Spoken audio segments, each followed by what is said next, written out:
Hi, Justin Cook from the Rochester School Board here with an update on our October 3rd, 2023 regular meeting. There were a number of topics that the school board received information on and were provided updates on. The first is the redesign of the Rochester Public Schools website for parents and community members throughout our area. You've surely noticed that the Rochester Public Schools website has a new look with information on the continuous improvement plans for every single school. One of my favorites is that the menus are very easy to find regardless of which school or schools your children happen to be attending, as well as hours and all kinds of useful information on there. So check it out, it's great. We also received an update from the county, from Heidi Welsh, County Administrator, on the various ways that Olmsted County works together with Rochester Public Schools and how the efforts of the county complement the school district. And also heard from the John Adams team and their school continuous improvement plan.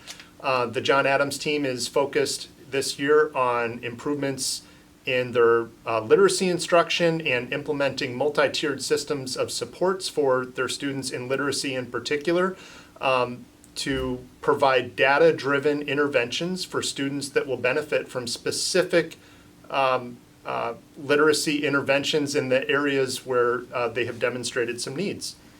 And then also focused on implementing the deeper learning framework so that all of the participants in the John Adams team will have a working understanding of identity, creativity, and mastery that undergirds the implementation of deeper learning so that they'll be set up to implement that with success in future years.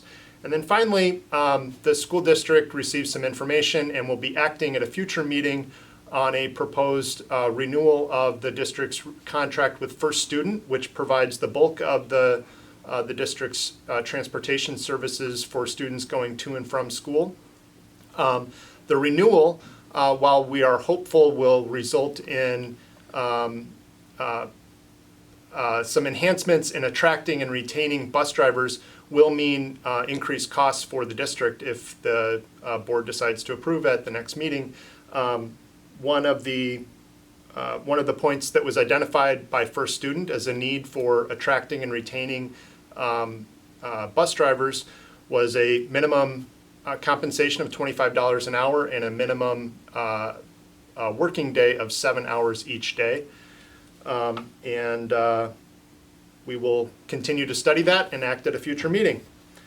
And then finally, the board approved a preliminary tax levy authority for Olmsted and Wabasha counties, which the Rochester Public Schools boundary area encompasses at least parts of both of those counties, to set the district's taxing authority at the maximum statutory level, subject to further approval at the board's December 12th, 2023 meeting, where there will be an opportunity for public comment as part of the Truth in Taxation public hearing.